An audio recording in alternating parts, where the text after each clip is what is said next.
Ladies and gentlemen, welcome to another fantastic episode of The Left Wing. I am TJ Whitehead, powers taken, not given. I have absolute evidence to conclusively prove I have spent the last 48 hours in the state of Indiana. John Cooper of Counterpoint Politics, I can do the same. He has spent the last 48 hours in the state of Pennsylvania. And Lamont Tyson, who for the last 48 hours has been in the state of North Carolina. None of us have been in Utah at all this week, so I want to make that very clear before we start on the show. But Lamont, welcome to the show. How are you doing today, my friend? I'm doing good. It's nice to be here with two individuals who understand not just politics, but y'all understand humans. You get what the needs of humans are, and you're here to enlighten people, unlike what the right wing is doing by waging war on the Democrats, and we have no idea what the hell happened in Utah. We don't have a suspect.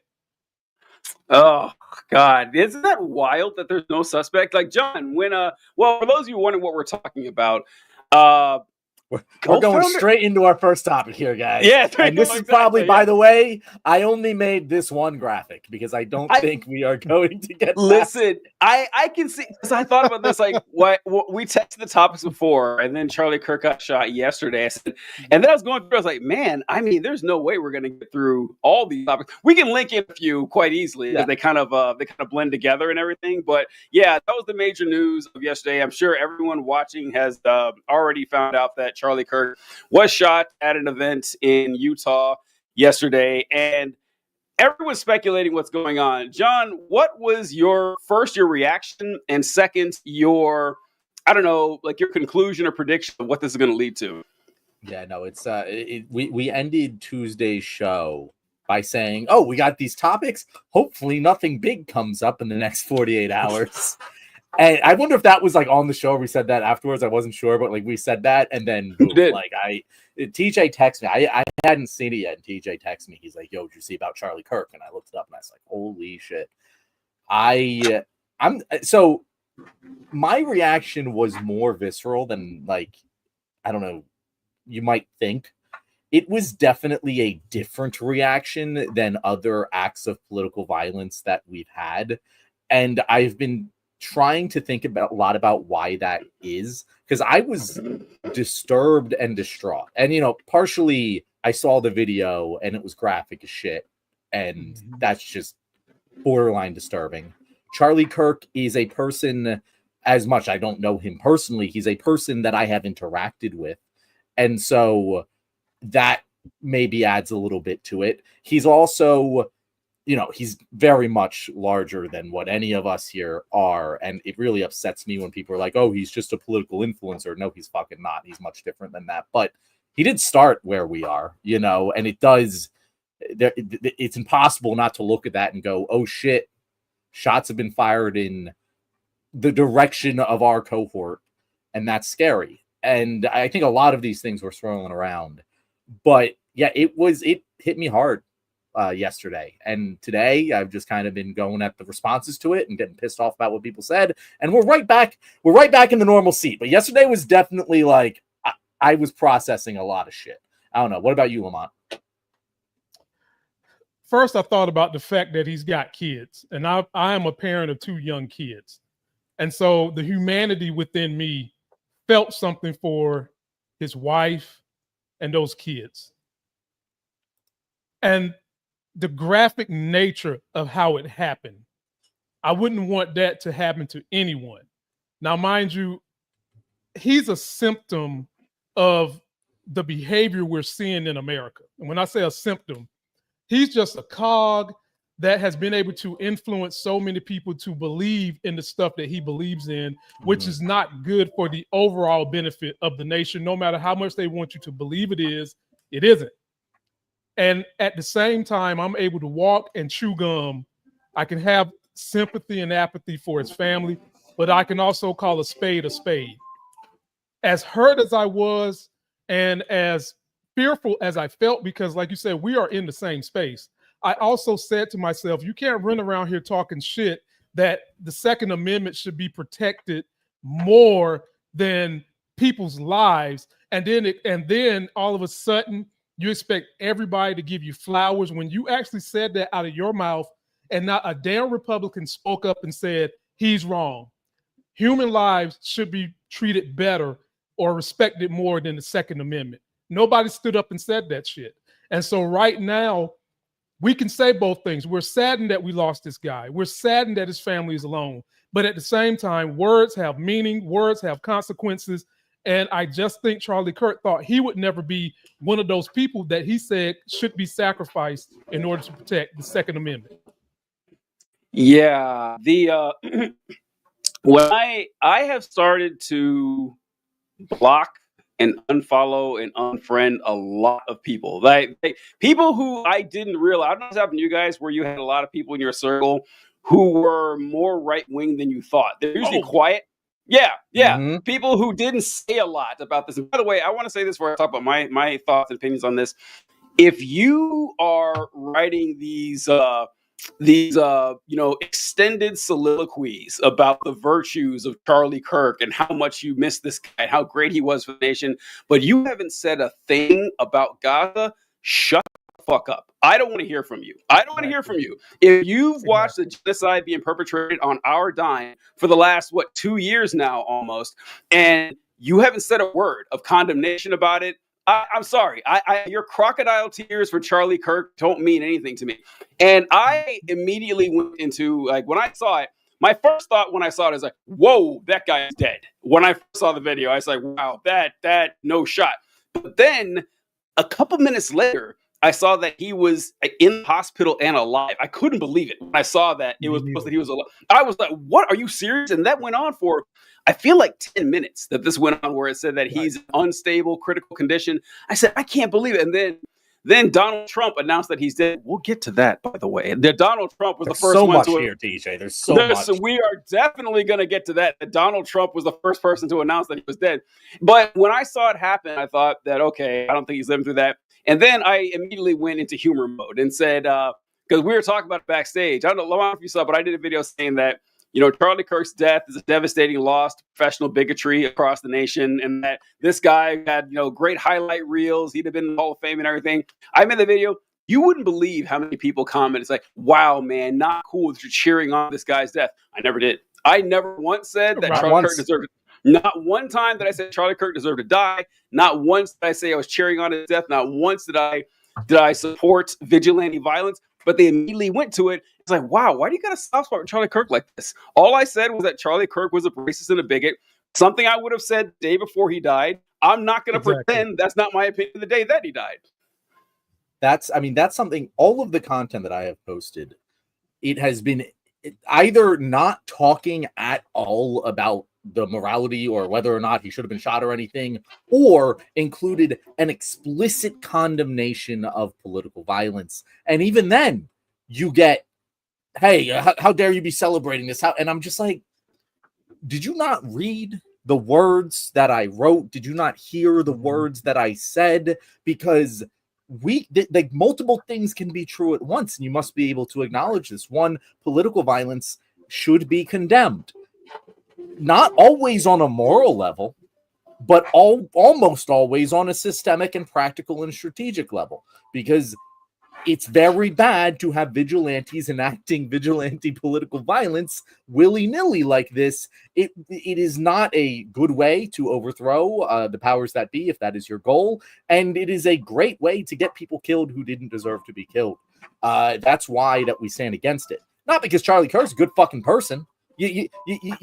Those two things can be completely separate. And just because he was the victim of a political assassination, which we don't know, but we don't know. Very important. We don't know that. We should get to that topic next. But I want to finish this one out of, just because he's the victim of this killing doesn't mean that my opinion has changed about him at all. I thought he was a racist, fascist asshole 2 days ago. I thought he's a racist, fascist asshole yesterday. I thought he was a racist, fascist asshole as I watched the video of him being shot. And I think he's a racist, fascist asshole today. None of that has changed. And what blows my mind is how many people have suddenly been, and not just the people who are conservative, but like we had Ezra Klein today writing a New York Times op-ed of Charlie Kirk did politics the right way. What the fuck? No, He didn't. He was a fascist. Why the hell are we fucking laying flowers for this asshole just because he died? And it's something that like we always do.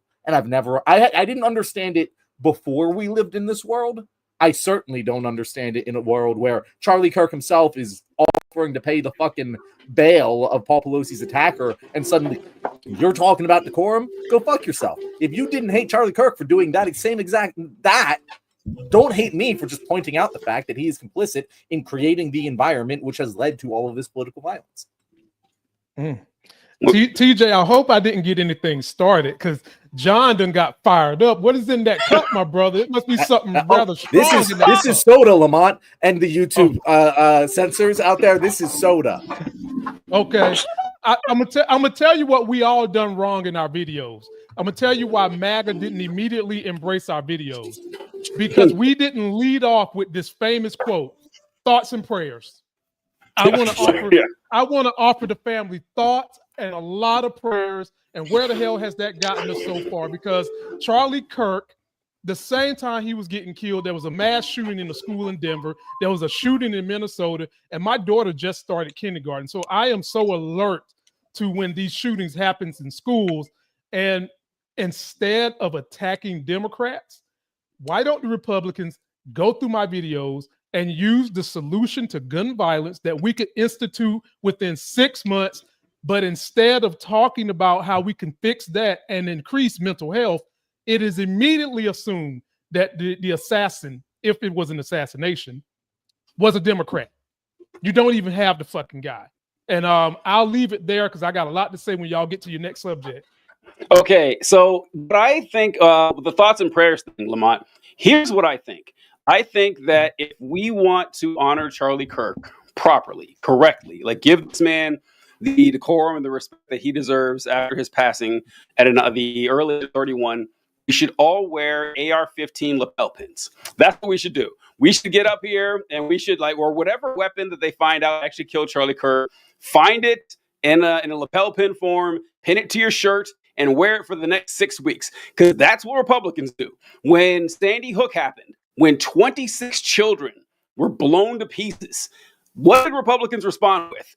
We love guns. That's the most important part of this conversation. So honestly, everyone talking about thoughts and prayers of Charlie Kirk, great, but I'm not seeing enough support for guns. I need to see more. I know that's what you think. I'm not under any illusion that your minds have been changed by this, but I do want to see more, ammo sexuality out of you folks. What is happening here that you're not supporting the cause? And Lamont, you mentioned something that immediately someone hopped on, saying that, well, this guy has a family. He has a wife. He leaves behind a wife and 2 small children.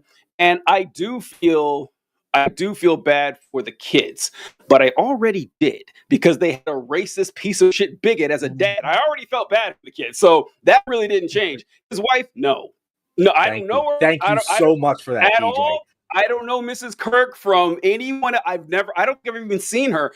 I don't feel bad for her. She married Charlie Kirk, presumably in the past few years. He's always been this guy for like 10 years now. So yeah, I'm sorry. The sympathy does not extend to her. The children, they already had it. So I even had a guy, what really bugs me when people are talking about this Charlie Kirk thing is that they'll say, oh, wow. So you think it's okay for people to be killed because of difference of ideas? They have different opinions than you. They have different politics.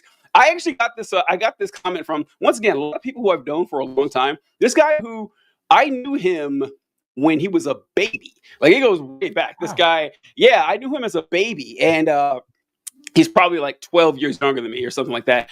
And he commented saying that, wow, TJ, I really like your content, but man, like, this isn't cool. I can't believe that you're making jokes. It's never okay for someone to be killed because of different political beliefs. This guy's in the army. What?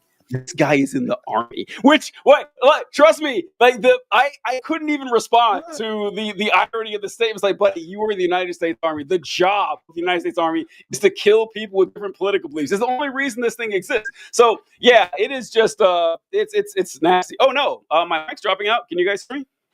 No, you're good. You're good.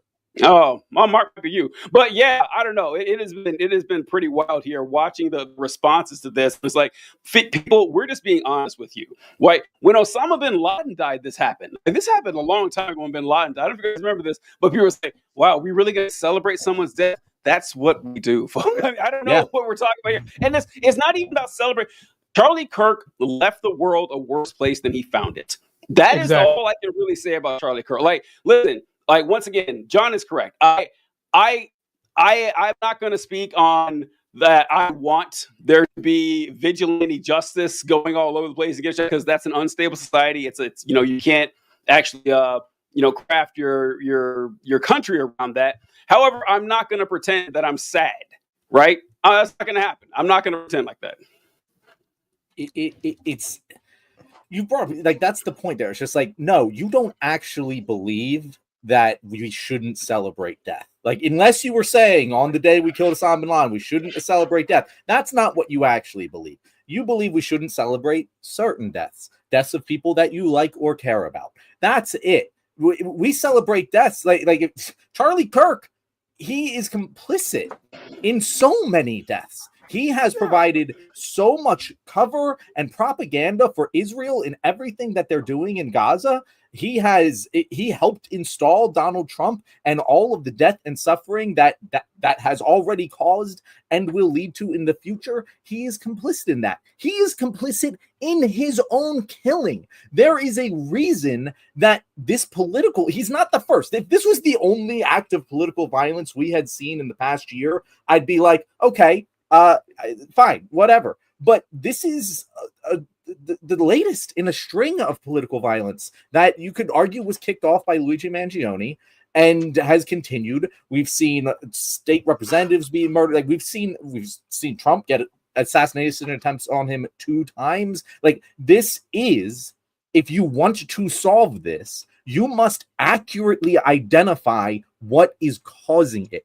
It's clearly not just random one-off violence. That there is a pattern here, and there's a cause for that pattern. And the obvious cause for that pattern is the insane political party that is currently in control of the government. 4 days ago, we had the President of the United States threatening to napalm strike Chicago.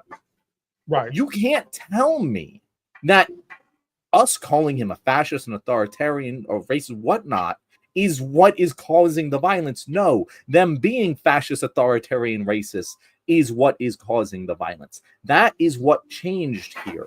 It is insane to me to speculate otherwise, or again, to say that I am celebrating or endorsing or condoning this killing because I'm explaining that that is a major cause of this violence. People really struggle to identify the difference between an explanation and an endorsement.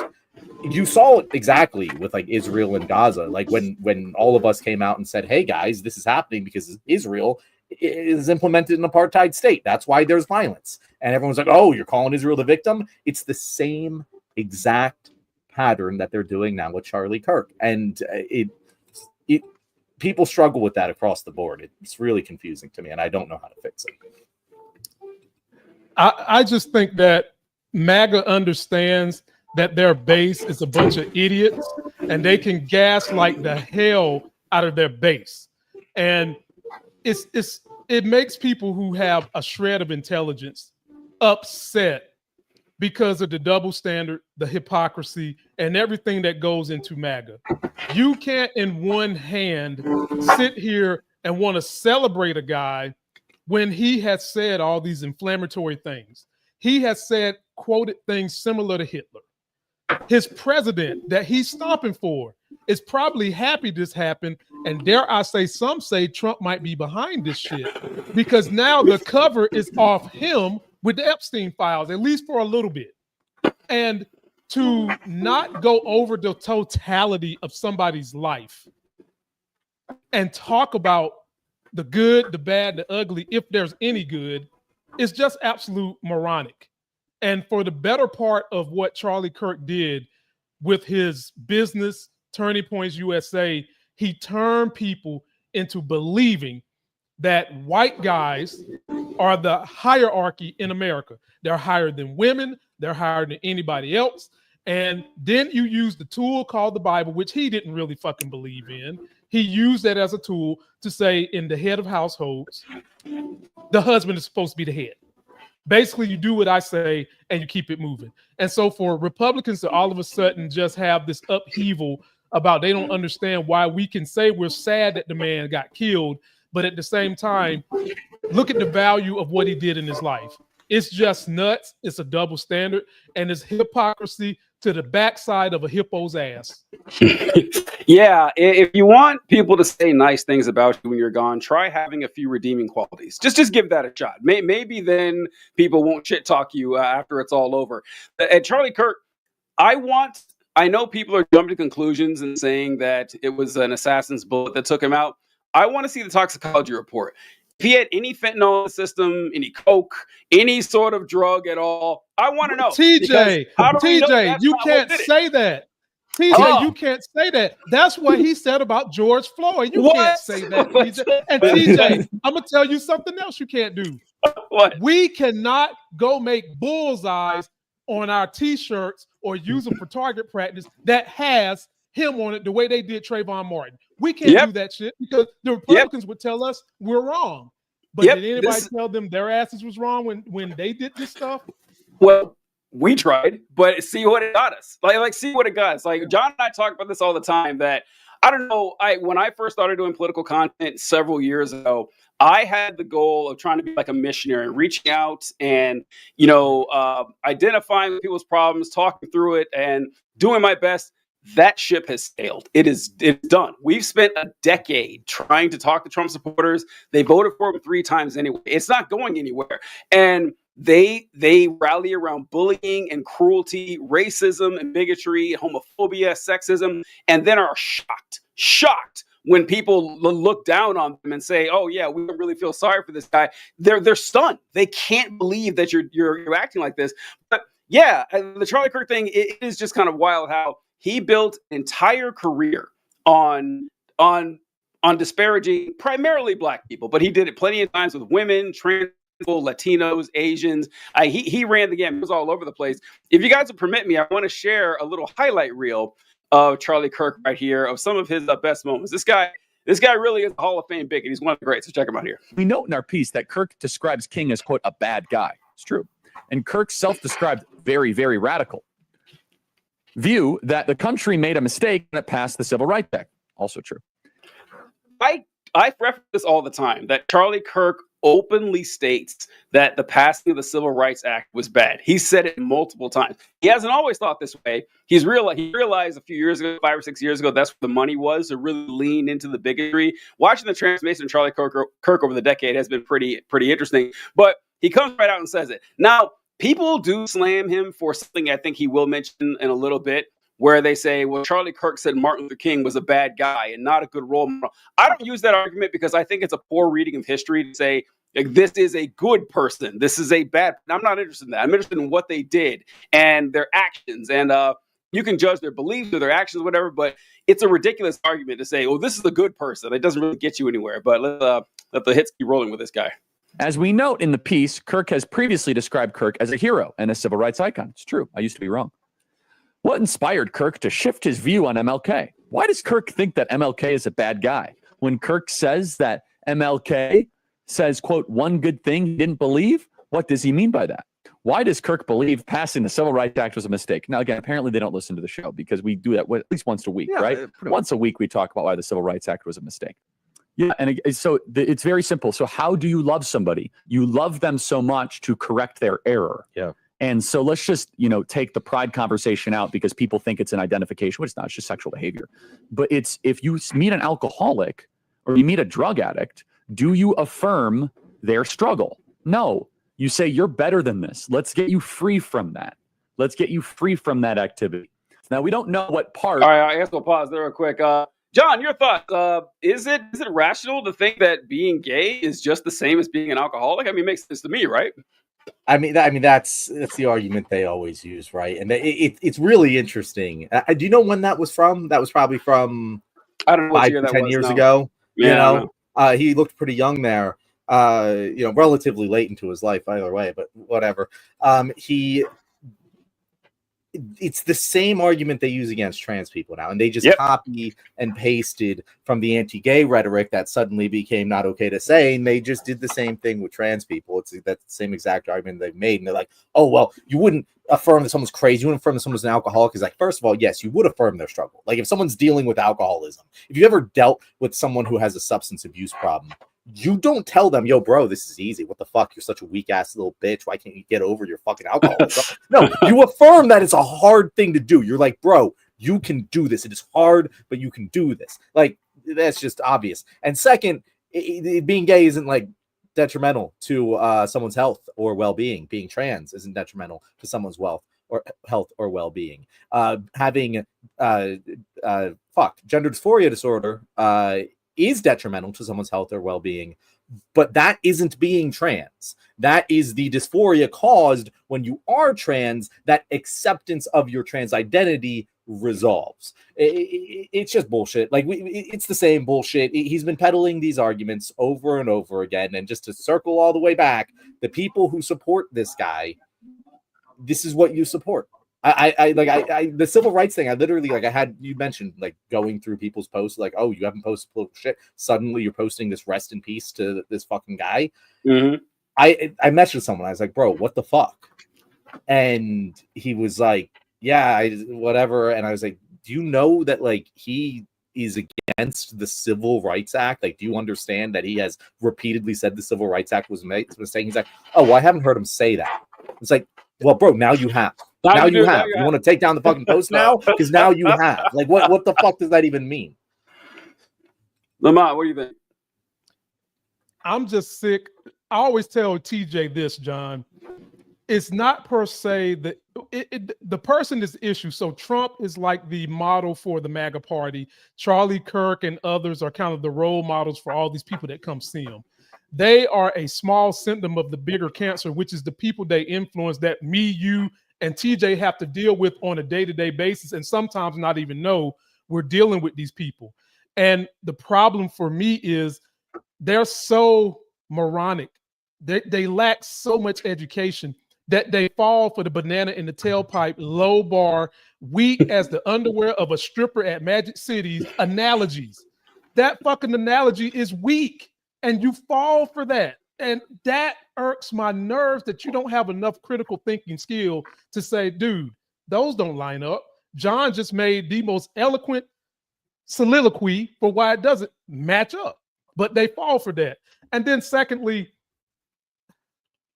anyone who wants to chastise us or Democrats or anyone who is saying, look, the man was flawed in his thinking. They didn't support democracy.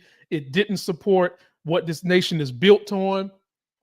You should take a look at yourself in the mirror and really think long and hard about, do you want this to be a democracy, or are you falling for the Hitlerian style autocracy that Trump is putting in place?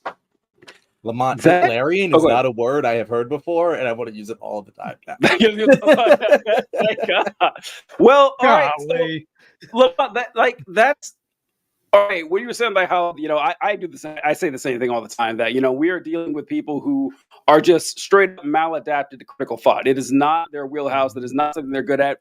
But it's difficult because a lot of times I feel like I'm giving them too much credit by saying that. Now, it's hard to pinpoint it one way or the other. That is this person absolutely what? Because I do know plenty of Trump supporters like this. People who are quite right, like they're intelligent. In fact, I would put Charlie Kirk in this category. I would put Charlie Kirk. I could call him a lot of things. I would never call him stupid. I would Charlie Kirk was a great speaker and debater. Like, the man studied. Every now and then you'll hear people talk about the left, and they don't know what they're talking about. Jordan Peterson he wrote a book, and he was talking about Marxism.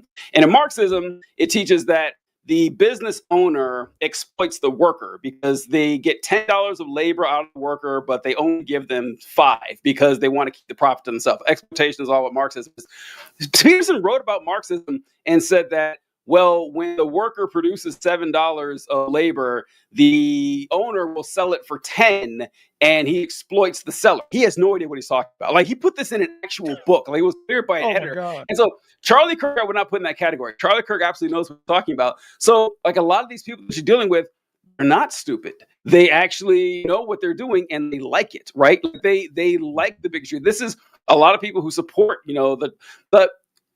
I've just had my last time getting a speech about morality and compassion and caring from people wearing alligator Alcatraz t-shirts, right?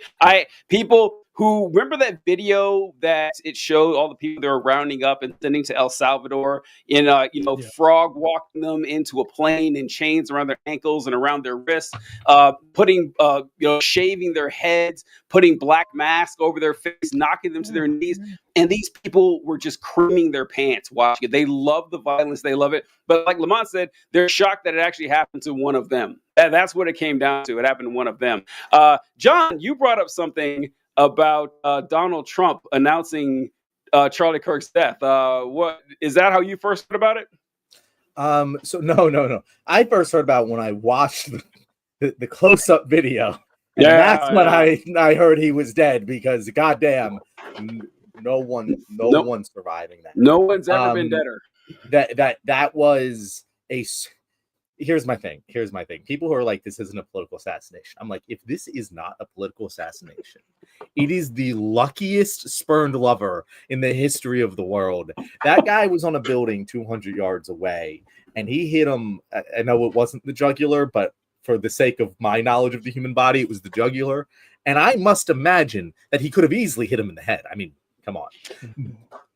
I think he intentionally shot him in the neck so that he would think about, in his dying moments, his actions that led him there. And he got out clean on a university campus, which is covered in cameras and security. That's a pro. We can speculate about what the origins are, why it was done, who ordered the hit, if this guy was acting on his own. That we all don't know. And it's fucking irresponsible for governors and congressmen and presidents to be laying the blame on any one group of people when we don't know that. But I think we can all speculate that the most likely thing is the political hit. And then we have the president of the United States announcing that Charlie Kirk is dead. Except, do we, TJ? Did we hear that from the president of the United States? Because I am not convinced. I am not convinced at all. It seems very odd to me that this man, who I've probably watched speaking more than most other humans on this planet, he didn't seem quite right.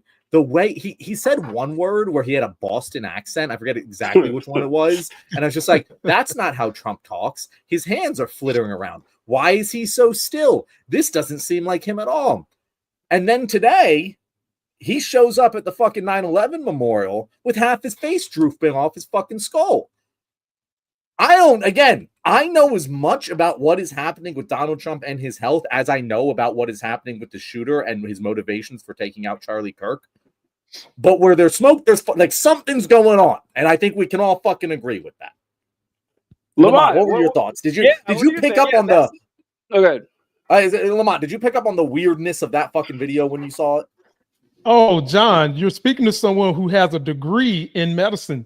Well, not full medicine, but I have a respiratory degree, so I had to go through all that stuff. I can tell you, the man has had a stroke. He's had a stroke, and it's been recent because in the last 2 weeks, his face did not look like that droop. And his hands, the same side of his face where it's drooping, the hand was having issues too, if you noticed that too, John. Yep. The man has had a stroke. He's probably on stage 5 of life support right now. JD Vance is somewhere licking his chops, ready to get in that office and do some bull jive, licking his chops. At the end of the day, it's easy for people, and I know TJ hates this. It's easy for people to make conspiracy theories with the lack of transparency that this administration gives you. As John said, we don't know what the hell is going on with Trump's health. Hell, we still ain't got no records about his attempted assassination, where his ear miraculously grew back quicker than Evander Holyfield's bitten off ear by Mike Tyson. So you square that up with me. There has been no records of anything, and they haven't put any records out. And we know Trump is evil. He's very evil. And that evilness can lead you to believe that they would stage something like an assassination, that they would stage something to get the heat and cover off their ass. Jeffrey Epstein is dead. And the growing conspiracy is everybody, Democrat, Republican, they wanted him dead because there is a list of people that are very rich and powerful who he could have put the dime on. And it would seem to be an easy, convenient truth right now that Charlie Kirk has had this upheaval and death, and now we're going to move on beyond the Jeffrey Epstein thing. I'm just saying. That's all I'm saying. Listen, Lamont correct. I am always the first one to throw water on conspiracy theories. It's one of my favorite activities. I love doing it. However, that being said, I'm about to launch into one. Just like you guys said right here. I saw the Kirk shooting. I was surprised that he survived it all, according to the hospital, and then he died. I wasn't shocked. I was shocked to see that the first time I ran across like a confirmation that Charlie Kirk had died, it said Donald Trump reports that Charlie Kirk has died. I saw it on 3 different outlets or communications. I was like, why is Donald Trump confirming that? I mean, I would figure that would be confirmed by, the authorities in the Utah area, the hospital, or the a news station. But no, Donald Trump himself confirms he called and told people.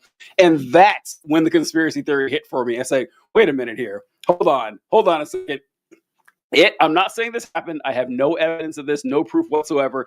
But what if Lamont's right? Like, what if Trump did have Kirk taken out as, it's like what I always make fun of, a distraction, as some sort of distraction to get the heat off of the Epstein thing. This kind of flies in the face. Like, I have 2 counters against my own theory here, although I still kind of buy it. I have no proof, no evidence whatsoever. I'm not going to pretend I do. But my only problems are the Epstein thing is what I thought first, because this seems to be growing. Like when we talked about on Tuesday, the release of the actual book from Ghislaine Maxwell. Donald Trump's name is littered throughout the entire thing. There are more documents that might be coming out there, but I'm of the opinion that I don't think anything is going to rock Trump off these folks off Donald Trump, the Republicans, whatever. Also, if we're going to do this, Utah's a strange choice. Utah's a strange place to do it. Like, you think you'd wait till Kirk is in California or Illinois or something like that, so you can really ramp it up. I was talking to my dad about this. I won't say what we were talking about, but I was texting with my family yesterday about a certain event, and my dad's response was, what did he say? He's like, a long overdue. That was his actual text that I got from him about that. And I was saying, if you wanted to do this and get people all riled up, and my dad's like, there's no way a black person did this. I don't know who did this, but I know for a fact that it was not a black person. And you figure that Trump would want to do something kind of pinpoint that on them. But what do you think, John? Like, is that conspiracy theory wild? Is it insane? Because I don't see why anyone would actually do this on our side. It doesn't make any sense. So here's the thing, and I've said this many times on this show. When it comes to conspiracy theories, they're sometimes true. We know this as a case of fact. And the easiest way to determine whether you think any given conspiracy theory might be true, might hold water, is Occam's razor. Is this the simplest explanation for what you're seeing? Occam's razor isn't always right, but when there is massive doubt and smoke and lack of evidence, it's the best way to go. And here's my thing. There's a lot of arrows pointing towards possibly this is an inside job. We already have the shaky conspiracy theory of Trump's initial assassination attempt being a hoax. That's one where I'm like, I don't think it's true. But would I be incredibly surprised if it was? No. That's kind of where I stand. And then this kind of builds off of that. If you assume that one was faked, okay, he's already killed someone for his own benefit. Okay, we've assumed that's true. Yep. Hey, we know his back's against the wall with this Epstein thing. It would make sense for him to do something salacious to get people off of that. Okay, we're buying all of this, right? We're buying all this. I'm eating it up. Here's the part where I get off the train. Mm-hmm. Why Charlie Kirk? Kirk's an incredibly valuable asset to Donald Trump. And you can take your fucking pick of people. Like, if he's just like, I need to kill someone to get the heat off me for Epstein, there are way better examples. Even if we're going to assume that is the reasoning here, Charlie Kirk ain't the guy. And maybe, honestly, the response I've seen from people, maybe he was the guy. Like it has been a wildly emotional subject. Maybe I was wrong about that, but still, I don't deem them to be that competent, and I don't think that is the case. It is weird that Donald Trump announced it. It's weird the speed at which all this happened. The baseball signs thing was very weird. I don't know if you guys saw that. Yeah, I saw but that. also that guy was like his normal security guard, so I just doubt it. I'm tepid. I'm not saying it's impossible, but I'm very tepid that is the case, and I would never say, "Oh yeah, this is definitely what happened." The why Charlie Kirk, I had thought of that one too, because I had the same thought. I said, wow, there are like a dozen other right-wing commentators I figure that Trump would grease as a sacrificial lamb that could get that reaction. But maybe he realized, once again, presuming this conspiracy theory is true, maybe he realized better than I did that, a lot of people, like normal folks, will really mourn Charlie Kirk, but not Matt Walsh or Tim Pool or something. And that might be right. Like, I would say that Charlie Kirk, I can see him being more endearing to some people. He can, pass himself off as some sort of regular human being. And my thoughts on this were really juiced yesterday when I saw a video from Fox News with Greg Gutfeld. Lamont and John, I don't know if you guys have seen this, but he said the same thing. Well, not the same thing, but he had a similar thought. And here we go. This is what we're talking about. It's interesting. We don't know who did this, but I do know it doesn't help the left, which makes me think, is it the left? I don't know. We don't know, but it feels professional. That's all it feels to me. That was a weird video to watch. I did not expect that at all. If you've seen anything from Greg Gutfeld, I would have never guessed in a million years he would think, I don't know if the lefties actually did this, because he takes every chance he can to blame stuff on the left wing. But the what do you think, Lamont? Like, are we crazy here? Like, what do you think with all the conspiratorial stuff on this? I mean, when I first hopped up here, I was raising the eyebrow of conspiracy, and as TJ told me, I'm giving folks on the right too much credit. I think you two are giving the Trump administration too much credit for being that smart. Why not do it in Utah? Why not do it to Charlie Kirk? Because for all we know, the same reason Epstein is dead could be the same reason they had to take out Charlie Kirk, for all we know. And if you do it in a place like Utah, which is a Republican-ran state, in a Republican-ran city, in a Republican-ran county, you can easily just pass off the blame to a psycho crazy Democrat. And for all we've seen today from a lot of right wingers in the space is just blaming Democrats for everything. And I think that all of this is just smoke and mirrors, because somebody's getting really, really close to unveiling names that are going to be associated with that Epstein list. And possibly Kirk was up there. And it is not beyond the Trump family and the administration to do something this heinous and evil to someone to sacrifice for themselves. I mean, for the right wingers watching us, you guys don't see it, but to unlawfully arrest people, even though it's not killing them, you're still causing their quality of life detrimental harm. That's wrong. And it's cruel and unusual. And you sit around and you eat that up. And nobody up here said we're happy Charlie Kirk is dead. Today, no one has said that. Said to the contrary. And so I would like to think that all this is not a conspiracy. But TJ, if it quacks like a duck, John, if it slithers like a snake, it is not a dragon. I agree. I like that. I wanted to talk about, Lamont, you mentioned how they're rushing to blame this on the Democrats. Is my mic? Everyone's saying my microphone's making noises. I don't think it's your mic, TJ. It seems like a computer is having a RAM issue or something, where you're getting computerized and digitized, or an internet connection issue. But like you're coming through too clear for the internet connection issue. I think it's the RAM on your computer is getting choked. Okay. All right. Well, I apologize. Apologies, guys, for these technical difficulties. This is the wrong. The source check bounced this month, so we don't have our usual IT this month. But I think it's important to point out that we don't know the reason for this, right? We have no idea why this happened. We have our guesses, we have our observations and our conclusions, but hey, we're just asking questions, right? We're just asking questions. How do we know Charlie Kirk wasn't having, wasn't a degenerate gambler. Maybe he had a bunch of gambling debts he wasn't paying. Maybe he was sleeping with someone's wife or husband. We don't know. I mean, all this stuff could have been happening that Charlie Kirk could have been involved with. I think we should look into that. I don't think we should jump to these conclusions that, it was definitely a political operation, because that's what the Republicans are doing. Did you see Nancy Mace doing this? Nancy Mace was did you see this? Our favorite, Nancy Mace, a friend of the show. But she had one of my favorite interactions here. Let's see her talk about it. I'm going to say this. Democrats own what happened today. I am devastated. My kids have called panicking. All the kids of every conservative in the country called panicking. Just because you speak your mind on an issue doesn't mean you get shot. By that logic, do Republicans own the shooting of the 2 Democratic lawmakers in Minnesota? Okay, for those of you who didn't hear what happened right there, Nancy Mace said that the Democrats own what happened with Charlie Kirk, and it's their fault and everything. The Democrats own this.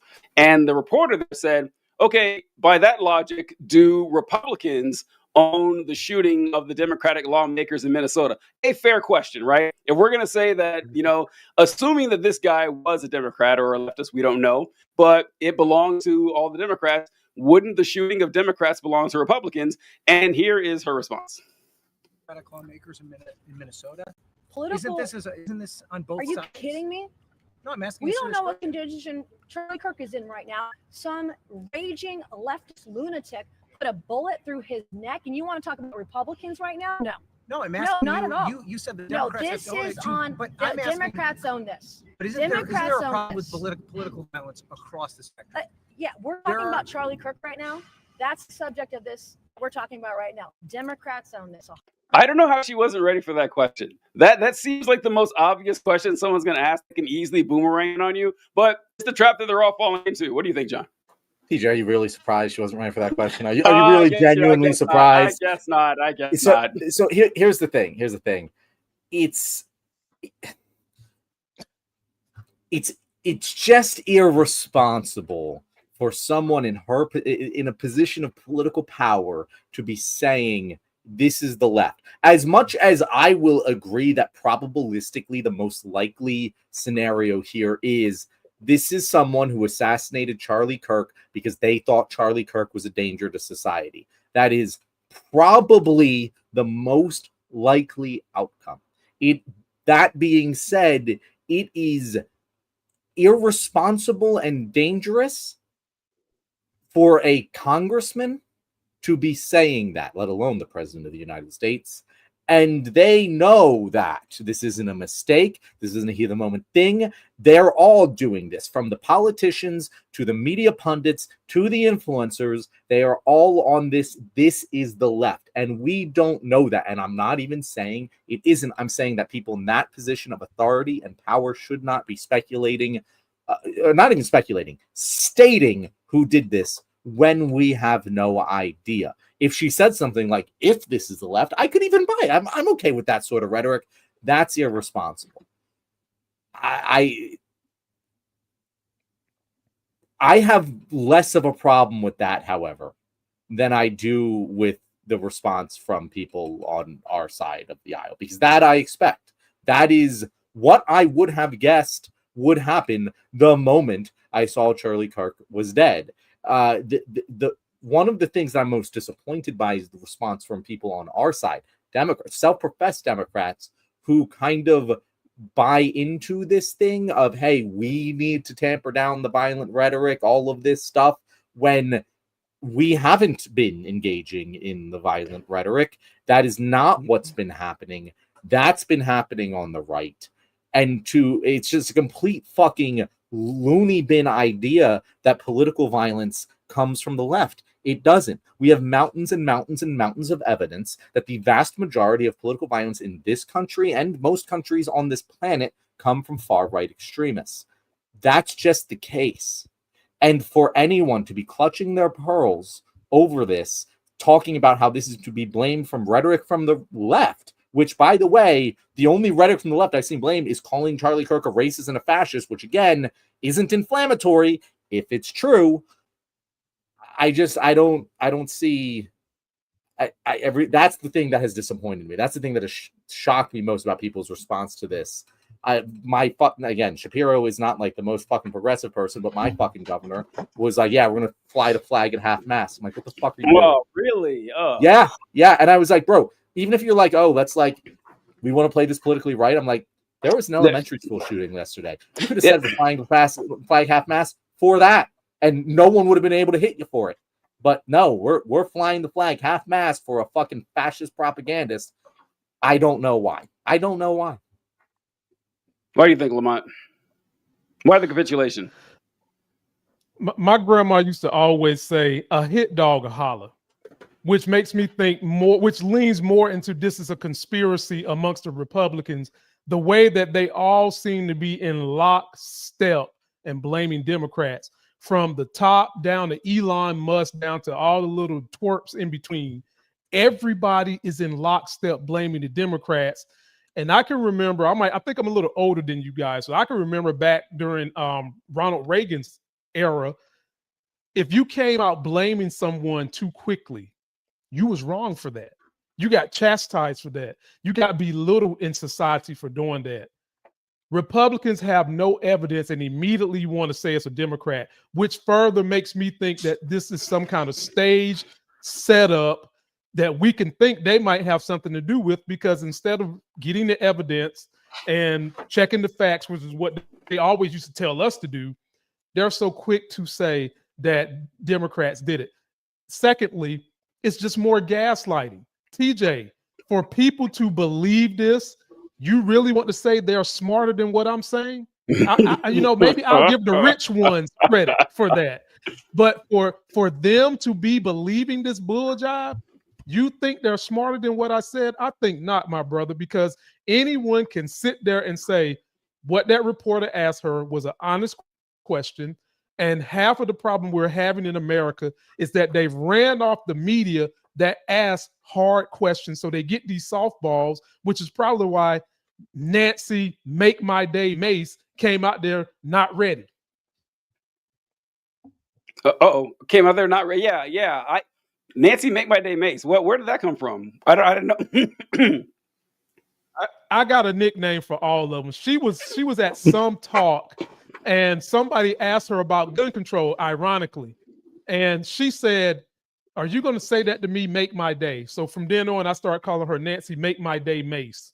I like it. No. So the thing with the Republicans and being ready to blame Democrats, they jump on that every opportunity they get. They really can't help themselves, and it's really telling how often that they will come back saying, this happens because you guys call us Nazis.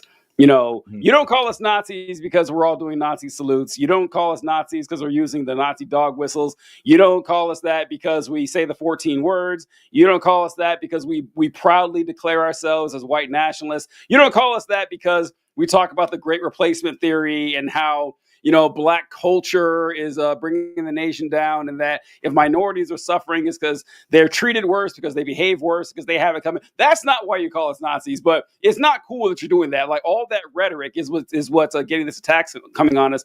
And you don't have to go back very far. If you feminazis, like, you guys remember when they talk about feminists and they would always call them feminazis? Like, my entire life they've been doing that. And we talk about, wow, I think that trans children should be treated with love, care, and compassion rather than suspicion and ridicule. And I think that the decisions about their medical procedures should be between them, their parents, and their healthcare professionals. Just stating that, they will openly call you a pedophile. Openly call you that, right? That's not divisive rhetoric. Like Donald Trump saying that immigrants are poisoning the blood of our nation. That's not divisive rhetoric. Donald Trump saying that we need to send people back to where they came from, and that we need to rough people up, and that all the stuff that they have loudly and proudly proclaimed over the last decade. You lose all privilege with me to say that, wow, maybe you should tone down the rhetoric, when that's your entire party. I really can't stand it anymore. And that's exactly. TJ. Go ahead, Lamont. Go ahead. TJ, if America is this violent and Donald Trump has been sending the National Guard and military to all the violent cities. Let's just go to Washington, D.C., where Big Balls got beat up. So he decided he needed to send the National Guard to D.C. Are we going to see an invasion of a mostly white city in Utah because of what just happened to Charlie Kirk? Because if we're being fair, don't they need it, TJ? Because Big Balls just got beat up and he sent the damn army. Charlie Kirk got assassinated. Are we going to send G.I. Joe now? What's up, Donald Trump? That's correct. What do you think, John? Oh God, yeah, no, it's. I mean, the where we're going to send the fucking military thing. I mean, I think we've all called that as incredibly hypocritical. You know, again, Donald Trump threatened to napalm strike Chicago. I cannot stress this enough. I don't care if he was joking. He threatened to napalm strike Chicago. You cannot sit here and tell me with a straight face that the violent rhetoric problem is on the left. It just fucking isn't. And as I said before, the more surprising thing is that Democrats lean into this. And I feel like it's just because they wish they were living in a world where decorum existed, where respectability existed. And they cling to that world, even to their own detriment, not being willing to admit that it is gone. It is long gone, and that's not the world that we are living in anymore. Charlie Kirk was a horrible person who probably died as a result of him being a horrible person. That is not to say that he deserved to die or I condone his killing, but it is just a recognizable fact. When a bully is picking on someone over and over and over and over again, and then one day that person stands up and punches the bully in the face, the bully always runs to the fucking teacher. They always say, "Oh my God, I'm the victim. Little Timmy punched me in the face." And it's like, no. It is one of those things where I'm just like, why doesn't everyone recognize what's going on here? Like we all experienced that fucking bully in school. We all saw that happen. Every single one of us, or at least 85% of us, witnessed as a child that exact pattern of behavior. And yet, half of us seem to just be in denial that that is what we're witnessing in front of our eyes right now. You can't help install Donald Trump and help do all of these things. People say, "Oh, he's a husband and a father." Fucking Kilmar Abrego Garcia was a husband and father. And Charlie Kirk said, yeah, he should be sent to a torture prison for the rest of his life without a fucking trial. Mahmoud Khalil was a husband, and he missed the birth of his child because he was being held in prison by Donald Trump without a trial for just, again, he's speaking his mind. He's practicing his First Amendment rights. That's actually one of the things that really fucking pissed me off of, oh, he was killed because he was such a free speech guy. No, he fucking wasn't. No, he wasn't. No, he fucking wasn't. He supported Donald Trump, who is explicitly against free speech. Today, the State Department came out and said, if you are an immigrant and you are found celebrating Charlie Kirk's death online, we are going to revoke your visa. What? Wow. Yes. What? Wow. Yeah. Wow. Yeah, you guys didn't hear about that? I didn't hear about that. No. Wow. Yeah, that was I saw it on Axios. I'll pull it up. That's not surprising, I guess. But no, like, that's not free Yeah. speech. That's the opposite of free speech. Republicans have never been for free speech. They've been for free speech for them to say what they want to say. They have not been for free speech as a universal human right. Even today, you will see Republicans like Charlie Kirk argue that immigrants shouldn't have the same fucking right to free speech that citizens have. It's insane. And to say, oh, this guy was shot for just his speech, that's not true. If he was shot by someone on the left for everything he's done, it's because he helped install a fucking government which is vitriolically against free speech. And he is complicit in that. And that should be recognized. Let's talk about that shot, actually. I think this is actually something I should have covered maybe 10 minutes ago. We were talking about the conspiracy angle on this, but about that shot in general, that first off, this is not the thoughts of TJ here. This is just what I've heard people say online. TJ, So I want to... Oh no! I will be right back. I just accidentally rolled onto my dog's tail, but I will be right back. I'll still be listening though. All right. So I want to talk about that. that lost my train of thought here. I was saying that the shot, and not my thoughts or whatever, is that okay?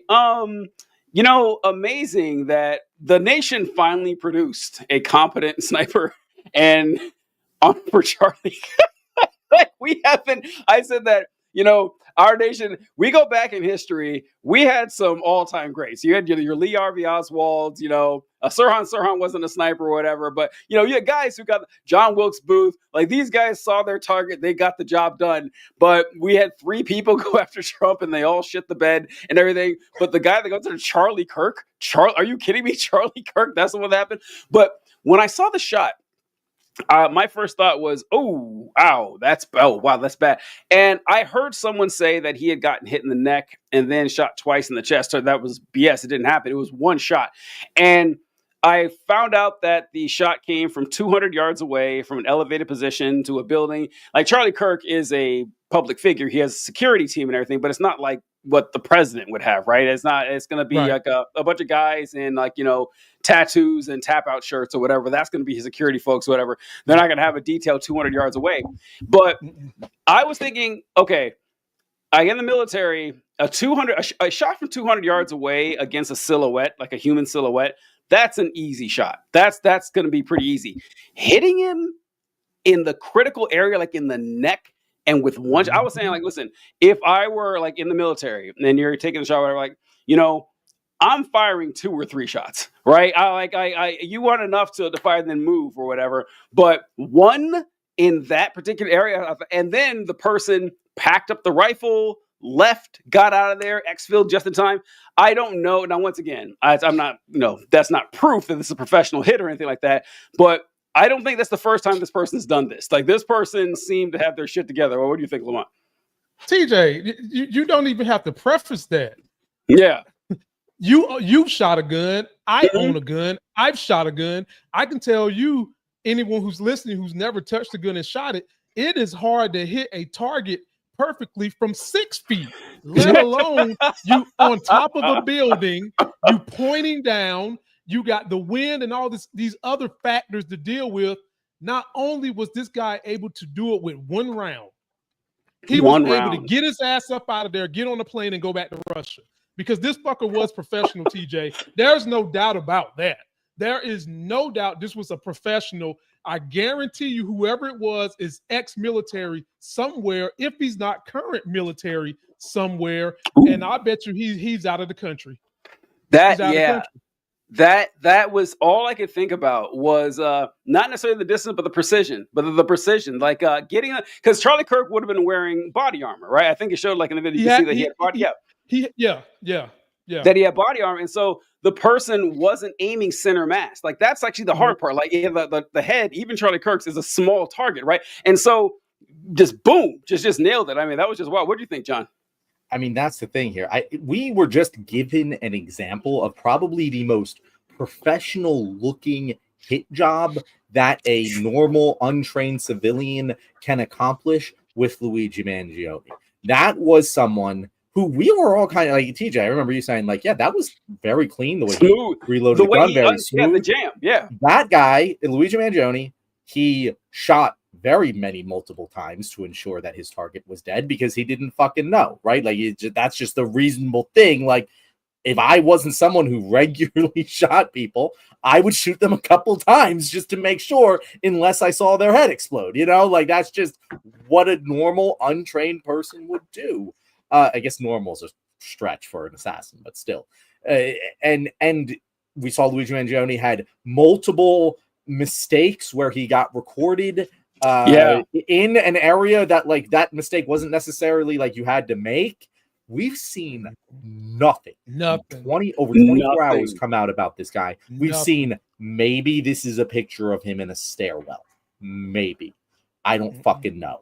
Like that's on a college campus, which is littered with cameras everywhere and security everywhere, especially in a heightened security event like this. It seems unbelievable. We talked about Occam's razor earlier. The simplest explanation is this guy was a pro. Yeah. You want to say ex-military, you want to say like I don't fucking know. I can't tell you where he's from or why he did it. What I can tell you is if this guy was just some guy that picked up a gun and had a fucking beef with Charlie Kirk, he's the luckiest motherfucker in the history of lucky motherfuckers. That it would be incredible. It would be unbelievable to shoot him in the neck and know he's dead with one shot. One shot. You know he's dead. So you must have known what the fuck you were doing. Yeah. The more it's so weird like hearing about it or like thinking about it and everything, because your immediate thought is this is some disgruntled, blue-haired, lesbian barista, like whatever, something like that. And it's like no, this isn't just some radicalized political activist who just went out there. Like this person knew exactly what they were doing, getting out of there in time. Because Luigi's a great example, John, because everyone was impressed in anything about firearms when you saw that Luigi's weapon jammed and he cleared the jam and still finished it. Like that takes some practice and everything, especially in a intense situation like that. But that this person knew exactly where to be. And there have been a few like grainy, distant images. I saw one where a guy before the shooting said, "Hey, it looks like there's someone on the roof. Isn't that weird?" Like he's recording. He's like, "It looks like there's someone up on that roof." And then you saw from the same spot after the shooting, you saw like the little silhouette of the guy stand up and like run. That's the only images that we have of this person. Like an image that far in the back of the screen where you see a shadow moving along. It was definitely the shooter. And I'm glad you brought up the FBI, John. The FBI has released 3 potential suspects and cleared them all. I was like, what are you guys doing? This is the Federal Bureau of Investigation. I know I shouldn't be so Kash Patel is running this dog and pony show, but it's like, we got somebody, folks, and 10 minutes later, oh, actually, they're good. Okay, well, maybe wait on that before you announce this to the world or something like that. And some of these guys had their pictures out there, and there's like, oh, that's the guy who shot Charlie Kirk, because that's what people are going to think. I don't know. It is kind of wild. But yeah, I have a hard time buying that it is just some random person who decided to up and do this. That is, I'm with you guys. Like, once again, conspiracy theories, one way or the other. I also want to mention with Charlie Kirk that wait, TJ, I want to cut you off because I just want to add one thing there. That is one of the biggest like feathers in the cap of Trump didn't do this. If Trump had done this, why the fuck would they be rotating? Like, it seems obvious that Kash Patel is like, oh, I got him, Mr. Trump. You told me to get him. I got him. Fuck, no, it wasn't him. Oh, I got another one. Like, that seems to be what's going on here. If this was a coordinated conspiracy theory, they'd already have a patsy. That's not a bad argument. That's not a bad argument. The thing with Charlie. Oh, go ahead, Lamont. Sorry. Well, I got to get in there and rebut this. There's a little bit of chaos within the Trump administration because a lot of them have these secrets on each other. And when it comes to cockeyed Kash Patel running the FBI, he's not bright. No, he is not bright. And to do what he did yesterday just shows you how vulnerable America is right now. And for all we know, a favor might have been paid on behalf of some dumb shit Trump did, and one of his people had to go down as an example. And this is all conspiracy, people. This is all conspiracy. Nothing's proven. As an example of what whoever this country is or whoever this professional was, is we can really do this to you, and you better take our warnings for real. We don't know. Yeah. And to just put out random pictures of people before you even interrogate them and get the evidence. Come on, insane. You know what we didn't bring up, like if it is a conspiracy. I love this, by the way. I rarely get a chance to do this, but I love this so much that it might not have been Trump. It could have been a foreign entity, a foreign military or foreign intelligence that's involved too, which could explain like the bungling. And John, I meant to mention when we were talking about why Charlie Kirk would be the sacrificial lamb for this and what would be a good one and everything and who would be the best one. And I thought the best one would be the one person in the Trump administration who Trump is constitutionally prohibited from firing, J.D. Vance. Like the Constitution, the president cannot fire the vice president. The one person and the one who actually stands to gain the most from this, like that's who I would go for. But that would be a lot trickier because you'd have an even bigger investigation, right? Like you'd have a whole lot more people in on this. But if you have it all figured out, who knows? And then I had FBI. Oh, I remember. One more note on that, DJ. Sure. Again, but if you're like, yo, it's true, it was Trump, you must concede that the Epstein files are so destructive. Look, yeah, okay. You must concede, like, Yes. if that's what you want to That believe, is- it's fine. You must concede yeah. that the Epstein files are so bad, So bad that it would take him down. So, John, you and Lamont are more on the same page here than I am. I think you guys are on this is damaging enough that it could really hurt Trump. I don't think it is. So, yes, that is the wrinkle in my theory, because like that's the only one that I would think that it would. I don't think he would care about anything else. Like I can't imagine like him thinking, oh man, I really got to worry about them. Concerned about inflation. No, I don't think that would drive Trump on this. But Epstein, especially if there's more documents coming, I'm actually amazed that that book was released. That book with all the letters and drawings and stuff from Epstein's friends in there. I'm amazed that came out. Like, I don't know about you guys, but I'm kind of shocked that they actually did that. So I don't know. Maybe we'll see. But I want to say about Charlie Kirk. We mentioned how he wanted this, right? Like his wishes have been honored, where we have almost unfettered access to firearms. Anyone can pick one up anytime they want. He famously said that the price of the Second Amendment is that we got to have a few gun deaths every once in a while. Like he when asked, like very funny, when they asked him, hey, do you know how many mass shootings there are in the country every year? And his response was, counting or not counting gang violence. His last words were mid-racism. His last words were trying to pawn off gun violence. Like, well, you can't count black people. I mean, come on, if we don't do that, it's going to be fine. It was funny that happened. And also, what is the right-wing solution to this? Like that, I am really curious about this. I wasn't really joking when I said that all of the liberals, TJ. Solution. Exactly. That's the final one, you might say. And they say that all this can be fixed by having security. Well, he had security. You can be fixed by having a state and a campus where people can have firearms. That's what he had. You can fix it by wearing body armor. He had body armor. There is nothing you could have done outside of, God directing the bullet away from Charlie Kirk the way he did it in Butler, Pennsylvania, to kill somebody else, some undeserving civilian. But yeah, Lamont, what you got? There is something that they can do, but the American people, politicians don't have the will to do it.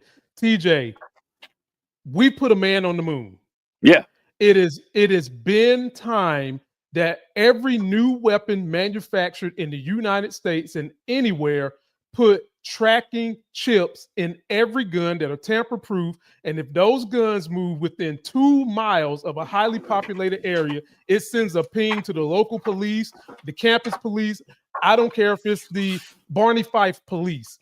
The police are able to get wherever that gun is at and know where it's at and who's got it. And that would end not all deaths, but it would end most of the high caliber deaths next year. And we can have it where the government pays for the rednecks and whoever to come give those guns up, put the chips in them, and then take them back. And I've already debated this with some guys who said to me, I don't want no goddamn government tracking me. I said, do you have a cell phone in your back pocket, dummy? Yeah. And if you're not planning to use your weapon for anything crazy, if you're not planning to take your weapon near a school, if you're not planning to take your weapon near a hospital, because we know your ass ain't out there deer hunting with it, because you ain't gonna eat the Swiss cheese meat that a high caliber weapon would do to a deer, why not do it? What do you think, John? I hadn't considered that. So Lamont, just because I don't know if you follow my content. My thing with gun control is that prohibition don't work. Prohibition doesn't work. It doesn't work for drugs. Doesn't work for anything. It won't work for guns. Especially at least here in America right now, it would be very disastrous to try and pull that off.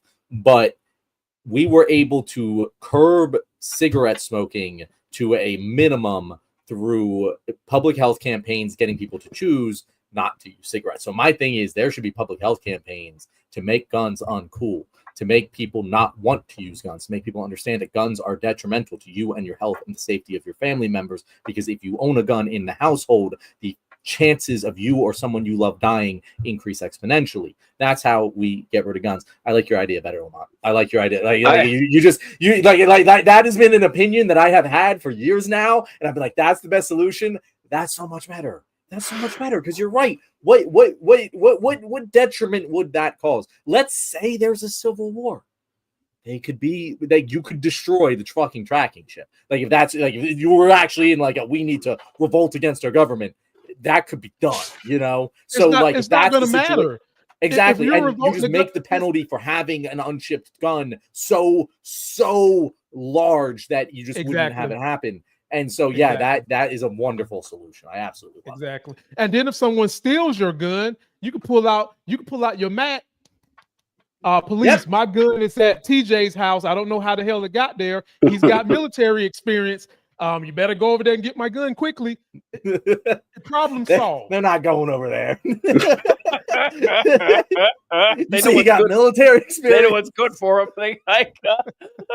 Ask my friend Chuck. You know what? Never mind. No, but also, you mentioned phones and everything.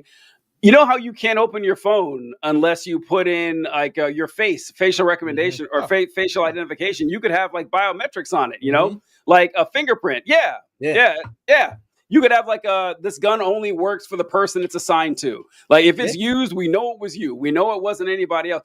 And look, it'll be super expensive, but that's kind of the point. That's kind of the point, right? Is it not worth it? Again, it's super expensive. I don't give a shit. Yeah. Tell me, how many fucking kids die from guns every year? That's fucking worth it. I don't care how expensive. Exactly. Like Chris Rock, I think it was Chris Rock. He did a bit a long time ago about how he doesn't believe we should have gun control. He thinks we should have bullet control. He thinks that there should be a law passed in Congress to make every bullet cost $1,000. So people are not just indiscriminately using these things. And it's like, yeah, I think that the expensive measures on it actually does help help curb this because people are going to be more responsible. They'll have to be. And also the good guy with the gun discourse didn't seem to help anybody here. Like, theoretically, this is a crowd full of conservative Republicans and once again, I'm fine with it. I'm a Second Amendment guy. I'm not a ban firearms type of guy. Yeah. There's like, which we get kind of, lumped in with those folks. So I like John. I think that it's impractical and I wouldn't back it anyway that, firearms shouldn't exist. I don't think it's a good idea, but some controls on them, maybe like everything else, right? We have controls on literally everything else, firearms and no exceptions, but a crowd full of people with fire. Actually, what happened with Charlie Kirk? I mean, I don't want to say it's the best case scenario that someone was assassinated, but if the assassination happened, like, it could have broken out into a lot of people just shooting indiscriminately all over the place, trying to save themselves. Instead, they all ran like cowards, which is so surprising. I thought all these good guys with guns, none of them seemed to stop the guy on the roof. Maybe you armed all the teachers in that campus that you want is not going to stop someone who's going to really kill someone. So yeah, I think that just like these simple measures or even complex measures are going to be worth it. We're going to save lives in the future. Yeah, and it would make money for the gun lobby and the people that support the gun lobby. Plus, the government is always trying to find ways to spend money on their buddies. The gun lobby should be happy with this because it's going to make them money from the government. It's cash money right there waiting for you. I love that. Lamont, I actually really like Lamont. Like you had it. It is rare that a guest comes on this show and completely 180, not 180 and 180, but like just like, yo, I'm all on board with this 100%. Like you just fucking nailed it. This might be the best thing ever said on the show. Lamont, I might steal this from you and I'm gonna credit you as much as possible. Yeah. You can take it, man. Take it. You can go to my YouTube and take the pictures I've got of the computer chip in the phone. But if you break it down for what we're losing, if you're gonna do dollars and cents, and TJ knows I'm all about the dollars and cents, the lives you lose, government, from these senseless shootings, think of all the tax revenue you're losing from these people. Yeah. Because someone comes out with a couple of you're losing 50 to 30 years of tax revenue because you want to protect the fucking Second Amendment right. When we're saying keep it, but keep their right, but protect the people at the same time. It's not that hard to do, ladies and gentlemen. Do it, government.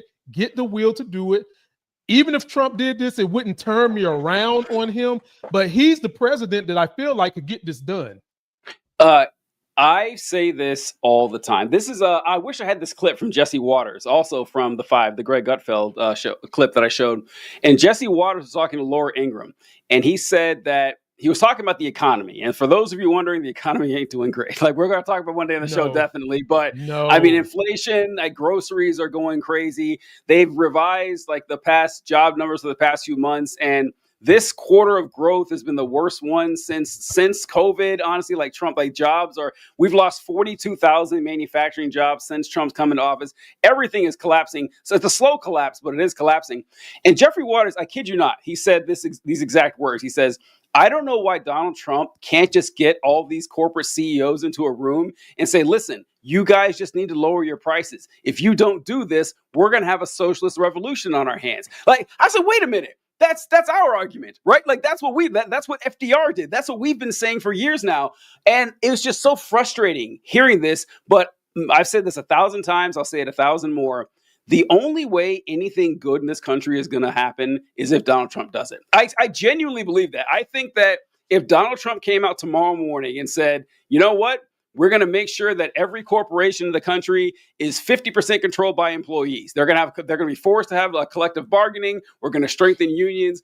I'm going to get these CEOs in line. I'm going to strengthen our healthcare system. They would all go for it. They would all go for it. And I think it's the only way it's going to happen. But hopefully he has the John Fetterman stroke that just switches him. The reverse John Fetterman. Reverse Fetterman. That would be definitely would work. And I think that when Democrats get control of the wheel, every tactic, every strong arm tactic that Trump has done, Democrats have got to have the political will to do it. And I say that because the policies they are supporting wouldn't just be for the benefit of the people at the top, of small people. It'll be for the benefit of the entire nation. For you to go in there and write executive orders and say, I dare you, Supreme Court. Or you flood the zone with so many executive orders that the Supreme Court can't never get to all of them. Healthcare, schools, all the stuff that we could do if we get a Democrat whose balls have dropped low enough to say, fuck it, I'm going to be Donald Trump, but I'm going to do it for the right causes and not the right wing causes.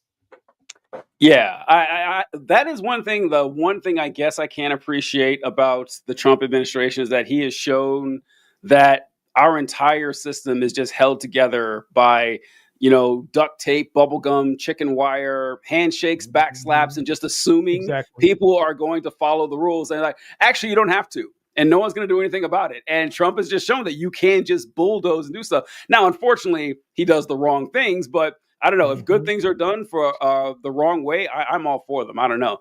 Go ahead, that's kind of TJ. I mean, that's like, because I've been told, I'm sure you guys have been told the same thing of like, you're talking shit on Charlie Kirk. You do the same thing. You do the same thing he does. And I'm like, first of all, no, I don't. No, I don't.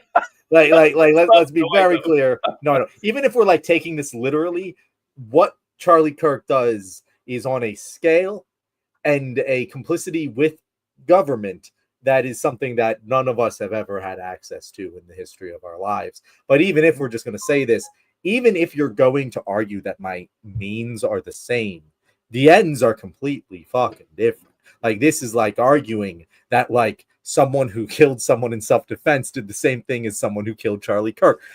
Yeah, they did. The means were the same, but there's very different context here, which makes them very different. It's like arguing that the Nazis did the same thing as the American revolutionaries. Like, kind of, but not really. Like, it's just it's such a stupid argument, but I've gotten it so many times, along with death threats. I've gotten more death threats in the last 24 hours than I have in my entire career. But like, what? Have you not gotten death threats? I talk a lot of shit to my the ones that hate me, and a lot of them don't play with me like that because I got jokes. And some of them they've seen my weapon up here, not because I was flashing it or anything like that, but because I was trying to show a woman a good gun she should get.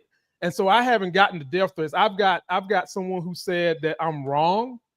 And I guess maybe I've got polite MAGA folks, if that's safe to say, or I just got ones who just sit back and say, I hate his guts quietly. I've been getting that. You get death threats, CJ? Not that I don't know if I've gotten any like specific like, hey, I've gotten like I am going to wishes. come to your house and kill you. Oh yeah, but I've gotten like, so. oh, you're gonna be the next one. I hope that sort of thing. Yeah, that. But I don't know, like the specificity of like I always thought with death threats that I never take death threats super seriously, because if I were to plan to kill someone, I wouldn't warn them. I wouldn't give them a heads up that I'm going to do that. I was like, okay, that one I'm not worried about. I don't know if you guys ever saw the movie Amistad, but there's a funny part in there when the lawyer has a stack of death threats. He's like, some of these are signed. I always thought that was pretty funny. He's like, okay, that guy means business. That is a serious one right there. But yeah, I don't know. This I'm sorry, what were you saying, John? You were talking about I cut you off. We cut you off. I don't even fucking know. I think I cut you off. Let's go. Whatever you're up to now. Yeah. I see you got something pulled up here, TJ. Let's move on. Okay. Well, I was just gonna see if we have any last thoughts. Oh, that's right. I remember what I was saying. John, you were saying that people said that, well, you're doing the same thing Charlie Kirk does. So what's the difference between this? Reminds me of January 6th. I can't tell. You guys probably got the same thing where they said, well, listen, you're saying January 6th was bad, but you were all on board with the Black Lives Matter riots. It's like, yeah, it turns out riots for good things are good and riots for bad things are bad. I know it's a complex topic, right? This is actually, you guys might disagree with me here because a lot of folks do. I don't like the statement, the paradox of tolerance. I don't like it because it doesn't make sense to me. Because which says basically that if we want a tolerant society, we can't tolerate intolerant people. And I disagree with that for on a fundamental. You never heard that, Lamont? I hear it all the time when people talk the paradox. Yeah, but it's confusing me because that's stupid as shit. It is. Thank you. TJ, it's just like this. There's not a yin to every yang, and I'll tell you what I'm talking about. On political network TV, they have decided that when you're talking about something that is completely factual, completely true, they have to have someone up there that has an opinion because his base believes in opinions and not fact. Mm-hmm. That is not equal, ladies and gentlemen. One thing is a fact, one thing is an opinion, and we don't need to be having a round table to discuss this person's point of view when it's not even fucking fact. Floor is yours, TJ. Yeah. And the confusion to me is that they treat tolerance as an axiomatic positive, that tolerance is just good. And that's why they come back with the so much for the tolerant left thing, because they assume that we're just tolerant of everything. No, we're not. Like, I don't want a tolerant society where everything is tolerant. That's insane. You can't have that. You need, these contradictions are rational and necessary. Like, I think holding someone against their will is bad. Jail, however, might be necessary, right? Like I can understand that. Like taking money from someone against their will and forcing them to do it by threat of punishment is bad, but taxation is necessary. This isn't complex. Like, everyone actually knows this, but we kind of jump into a bunch of hoops trying to figure this out. So yeah, I'm glad you brought that up, John, because I do agree. Any last thoughts on Charlie Kirk? We'll do a few palate cleansers, a few fun topics I think we can go over. I got one last thing I want to talk about. Let's go. That is Matthew Dowd. Did you see about him? I don't think so. What do you? So Matthew Dowd is an MSNBC commentator. Oh, I did see that. Okay, yeah, I did see that. He was fired. He was fired for his comments on the Charlie Kirk shooting. Now, when you hear, oh shit, what did he say? This is what he said. And just judge for yourself here. During MSNBC's coverage of Kirk's shooting, anchor Katie Tur asked Dowd about the environment in which a shooting like this happens. Dowd responds with the following about Kirk. He's been one of the most divisive, especially divisive younger figures in this, who is consistently sort of pushing this sort of hate speech or sort of aimed at certain groups. And I always go back to hateful thoughts lead to hateful words, which then lead to hateful actions. And I think this is the environment we are in. We can't stop with these sort of awful thoughts you have, and then saying these awful words and not expect awful actions to take place. And that's the unfortunate environment we are in. He was fired for that. That's just a descriptive statement that provides important context to the news story being discussed. And this is what I was saying with people refuse to understand the difference between an explanation and an endorsement. Mm-hmm. He explained that. And I haven't seen a single person who's taken issue with it tell me why what he said was wrong. It genuinely seems to me the argument is, well, even if it's right, you shouldn't say it. Even if it's right to call someone a fascist, you shouldn't say it because it might stoke violence. Like, it's just the fact that MSNBC of all fucking networks capitulated with that fucking bullshit is stunning to me. It's like that Bart Simpson. It's like the Simpsons meme. It's like, why are you booing him? He's booing me. He's right. You know, something like that. I don't know. It's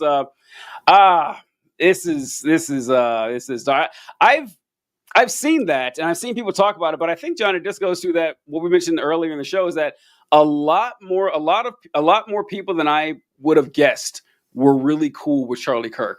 Maybe they don't know everything he said. Maybe they don't know as much about him. Maybe I'm being too hard on him.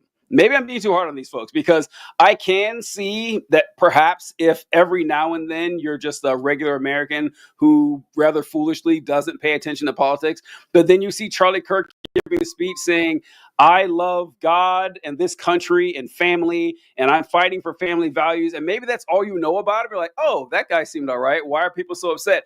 I can give some quarter that might be possible, but I don't got the fucking time anymore, right? If you're my friend, if you know me, okay, you know where I'm coming from on this. And so learn that on your own time. I'm sick of trying to do it myself. What do you think, Lamont? I 100% agree, but you continuously go back to the low information MAGA people that you're telling me I need to give more credit to, because I don't understand how I'll levy this with you. Mm-hmm. Maybe they don't hear everything he says, but you better believe they get highlights of his tours on campus. They get highlights of him telling these young girls that their number one job to get to school is to find a man. Mm-hmm. They hear that. And no parent should be okay with a woman setting her standards that low when you get into a school and you might have debt, or it's a prestigious school where you can get a great education. When you hear that type of stuff, when you start seeing these type of chinks in the armor of your hero, it should make you want to see more. But what are these people doing? They're doing like little children do at WWE events. Is it really fake? Well, I don't want to know if it's really fake. And they do that to people like Charlie Kirk. I don't really want to know if he's got bad stuff in his closet. I just want to hear the good. And you do that at your own detriment. Yeah, that's true. And if that's who you are, and like you hear, like, I think I would shut up. Like, if there was someone who I didn't know a lot about and everyone's dunking, I was like, all right, I'm looking into this and see what's going on here. Unless secretly you really do love him. This is John, what you just read there reminded me of this quote that I think Hunter S. Thompson wrote right after 9/11. And I want to see, now John would have been too young for this, Lamont, but you would have remembered, like, right after 9/11, how bloodthirsty this nation was, how everyone wanted. Yeah, it was pretty bad. And so, but Hunter S. Thompson wrote about this, and his words are pretty prescient, saying that we are at war now, according to President Bush, and I take him at his word. He also says this war might last for a, quote, very long time. Generals and military scholars will tell you that 8 or 10 years is actually not such a long time in the span of human history, which is no doubt true. But history also tells us that 10 years of martial law and a wartime economy are going to feel like a lifetime to people who are in their 20s today. The poor bastards of what will forever be known as Gen Z are doomed to be the first generation of Americans who will grow up with a lower standard of living than their parents enjoyed. That is extremely heavy news, and it will take a while for that to sink in. The 22 babies born in New York City while the World Trade Center burned down will never know what they missed. The last half of the 20th century will seem like a wild party for rich kids compared to what's coming now. The party's over, folks. And John, when you read that, it made me think about that he was absolutely right, that the world changed drastically from 2001 until now, and from the world that I grew up in the 90s.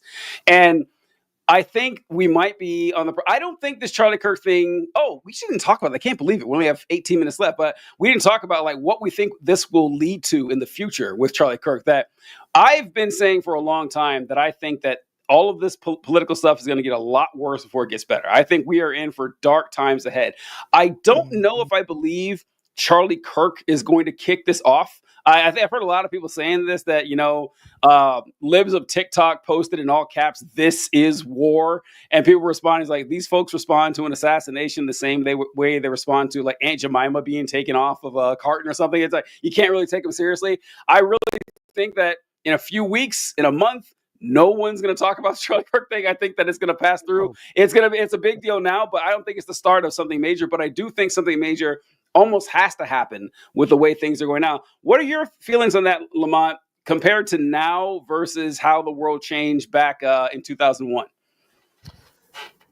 Back in 2001, as TJ mentioned, we had a vice president who some would say was the real president, who also was the head of an armament company and had been itching to go to war with someone. Halliburton, make some money, contract with the government, comes in. They had a reason to go to war after bin Laden. And we could talk about that. And if that was the right person, we could do all that all we wanted to. But at the very least, during that time, the president came out and tried to temper the rhetoric. Instead of trying to fight the individuals in America, he was trying to put the onus on someone outside of America. And now what have we seen? TJ's a historian. When you look at history and you look at great nations, they always crumble from within. And that is exactly what is going on with this nation. Someone has poked at our threads, Russia, China, whomever you want to say. And now we are starting to cannibalize ourselves because the current administration is bloodthirsty. Make no mistake about that. And he doesn't care if the blood is the blood of Americans. And at some point in time, enough of us are not going to sit here and take this shit.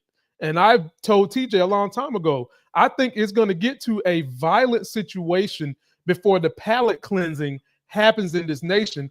And then we might start moving to a nation that is in favor of supporting the greater good of everybody and not just supporting the ones at the top that have had the levers of power, the levers of money, and probably all of them are on the damn Epstein list. And when that list comes out, or when it is more readily known, the folks that folks worship that are on that list, that's when you might see an all-out revolt and people are going to be taking a stand against the powers that be. I've been thinking kind of nonstop about what you're talking about here. I don't want to live in this world, but it's really the only world that I have known. And I feel like, especially when I talk to people older than myself, I'm right on the cutoff there. Like, I remember 9/11, but like I was a child, Yeah. And I feel like people 10, 20, 30, 40 years older than me, they think the world is the same, and it's not. I've grown up in a world where this vitriolic rhetoric, this bloodthirstiness in the water has always existed and has only escalated and escalated. Economic uncertainty has only escalated and escalated. Mentally, I'm still in 2008, and I feel like a lot of the country is too, and we haven't recognized that. It's really scary to think about. Shit, this only gets worse. I feel like people don't want to acknowledge that it only gets worse, and that's why they're clinging onto this. Hey guys, we need to tamper down the rhetoric. We need to solve this problem. No. This problem pre-existed anything that you're talking about, and it will continue to exist no matter what the fuck we say. It's bad. It's really, really bad. I've only experienced a country with this kind of division. We've been living in a country with more polarization than any time since the Civil War my entire life. Wow. And younger than me, even more so. I've lived my entire adult life with Trump being a political figure. He became president when I was in college. It's bad. And I feel like a lot of people don't quite understand like that. I've read that before. I hadn't thought about it in a long, long time. And to just see it so accurately describe my life experience is jarring. It's jarring because like he's right. He's so right. And what that does to someone's psychology on the scale of an entire nation I get why we are where we are. It makes sense. It sucks, but we have to acknowledge this is where we are and that it is going to get worse. There's going to be more political violence no matter what the fuck you do, because it is being instigated from within by the people who are in the Oval Office. Yeah, rough to see. Rough to see. Well, I wanted to at least do one palate cleansing video here, just to that was kind of a heavy topic and everything, so I brought that up and all that. But Lamont, I know you love making fun of Elon Musk just as much as John and I do. So I think you guys may or may not have seen this clip, but do you remember last year when Elon had his showing of the robo taxis, and it was hosted by his Optimus robots that it turned out, and the robots were talking to people, and I don't know, I watched the video, immediately thought, nope, those things aren't AI, those are human beings. And it was like the humans, like one of them said that's what really, I was like, okay, no, I don't believe that. That's what caught me. But he has released an Optimus robot for testing. And actually, hold on, before I show, let me see if I can find the actual statement here. So, oh, great, perfect. All right. So this is the tweet that was sent out by Mark Benoff. I can't remember what company he was from, but he says that Elon's Tesla Optimus is here. The dawn of the physical agent force revolution, tackling human work for $200,000 to $500,000. Productivity game changer. Congrats, Elon Musk. And thank you for always being so kind to me. Okay, have you guys seen this video first before I show it, John? This is the first I'm hearing about this. Oh, this is so great. Lamont, have you seen it? I haven't seen it. Oh, this is great. You guys are going to love it. So this guy gave this glowing review of this robot. Let's see how it performs. Hey, Optimus, what are you doing there? Just chilling, ready to help. Hey, Optimus, do you know where I can get a Coke? Sorry, I don't have real-time info, but I can take you to the kitchen if you want to check for a Coke there. Oh, yeah, Let that'd me be know when you great. should go. Yes, let's do that.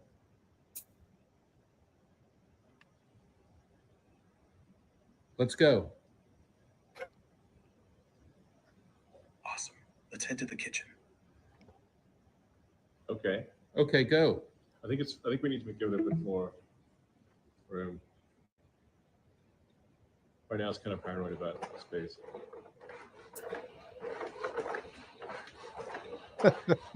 It'll be able to walk a lot faster too. I don't know if you guys heard the very end there, but that was Elon Musk in the background too, talking to the guy. Yeah, and he said that, oh, by the way, it'll be able to walk faster too. The guy who posted that is Mark Benoff. He's the CEO of Salesforce. That's who he was. Yeah. But the glowing review he gave that, and then posting that video, I can't help but think it was a burn. Like, it seems like why would you post that? Why would you ever post that and say, yeah, this thing is worth $500,000? You can ask it for a Coke, and it can say, oh, I don't know where the Cokes are, but I can take you to the kitchen, and then awkwardly walk down the hallway to the kitchen. John, the technological revolution is upon us. This makes me fear AI a lot less, actually. When I see it, I was like, all my worries about Terminator and the Matrix have been vastly overstated. I don't think this thing is capable of taking over, a small town, let alone planet Earth. We are living on this very weird edge right now where in my life, in the next 20 years, these autonomous robots are going to be real fucking shits that are just part of our lives. The way that this fucking guy became part of our lives, and we can't live without them, and we can't even imagine a world without them anymore. These autonomous robots in our lifetimes, they're going to be the same way, especially when it comes to law enforcement and military use. That's all fucking terrifying, right? But right now, oh my god, they are hilarious. Like the fact that they, as you said, they were trying to sell this. This was the best case. Yes. This was the best video they had. And TJ, that even just the voice response was slower than my fucking $50 Google Home. Yep. That was pathetic. I've seen autonomous robots walk faster and better than that thing. That thing, I swear to God, that was the worst. That's worse than what we see right now from Boston Dynamics by a large margin. I don't know what it's even supposed to be used for. It can take me to the kitchen. Thank you. Lamont, I know you're a big Elon Musk stan. What do you think after seeing that? You disappointed in your guy? Man, I hate that mother. Man, look, let me tell you something. I'm not disappointed because I own 2 Teslas. I got them before I found out he was a right-wing hack, and I've always known that whenever he says something is going to be ready, just add 5 years to it. The car that I drive right now, he was saying in 20. Yeah, I'm just keeping 100 with you. 5 years, literally. And right now they're having to show, the reason why they're having to show stupid shit like that is because so many people have invested so much money into these various companies and AI and robots. And so they're asking, the benefactors are asking, show us something. And I hate that Benioff is hanging out with it because I actually like Salesforce. I used to like Benioff until I learned that he's kind of in that quack cabal too. They've got to show them something. And if the people who've invested all this money are happy with that showing, maybe they'll start coming back and helping us out. Because I've told TJ this all the time, John. I hate the fact that the powers that be, corporations, and the MAGA party love to tell the American people that socialism is wrong, yet corporations socialize their risk by using the people's money, capitalize on the gains, or bankruptcy their way out of wasting people's money, but they don't expect the general population to be able to do the same thing. And that shit burns me up. So, you know what? I hope Elon Musk never gets these robots right. I hope China continues to outpace us with that because, TJ, funny video, China has got a robot that looks like a woman that is actually having sex with men. Oh no, that's bad news. That is bad news. I didn't know that. That's terrible. Oh yeah. Oh But bad no. news. It's bad news for who? Because a lot of women, they're tired of men in America. It could be good news for them. I think it's bad news. Well, this is a lot going on. We don't have time to go through everything, but because listen, I know dudes, right? I know dudes. And if they could have a machine that replicated everything that they could get from a woman, they would just pick the machine. And I think most guys would do that. I think they would, which does not bode well for the future of the species. Like, I think that's kind of terrifying if you think about it in long term, especially when you consider that John and I did a whole show on this, I think, about how once like first world nations, like once you get advanced, and like the birth rate just starts plummeting. Like it's not just a right wing thing. People are worried about that. Yeah. Our birth rate now is like 1.5, I think, or 1.6 or something like that. So, which, fine. Having fewer people isn't the actual totality of the problem until all of us get old and there's nobody to take care of us or work. That's going to be kind of rough. So yeah, I know that. But what John was laughing when you said the 5-year things, John said you were being too generous. Elon, his predictions are like he has been predicting self-driving cars for easily 10 years. Like it'll be fully autonomous. You don't got to do behind the wheel or anything. You can drive from East Coast to West Coast. Nothing. He's been predicting that we've been going to Mars. We should have been on Mars like 4 years ago, I think, according to his first predictions. We haven't gotten to the moon yet with his Starlink stuff. Elon Musk is fraudulent. John, even you saying that 20 years from now, we are definitely going to have these. Maybe not, but it won't come from Elon Musk. I know for damn sure. Yeah, no, I can bet you my bottom dollar that. Yeah, none of that is ever going to happen. It's never going to come from Elon Musk. And I guess we got a little bit here. Lamont, you wanted us to watch this video, and we kind of talked about it with Charlie Kirk, but I wanted to get your opinion on this. It's about empathy, which is a big talking point with right wingers and conservatives these days. They're all about it, TJ. All right. Very ironic video in the future now. Empathy almost needs to be struck from the Christian vocabulary. It does. Empathy is dangerous. Empathy is toxic. Empathy will align you with hell. Absolutely. Sympathy, compassion, yes. Empathy, deadly and dangerous. And this will be controversial. Women are especially vulnerable to this. Absolutely. In our churches, women will have empathy for the sinner.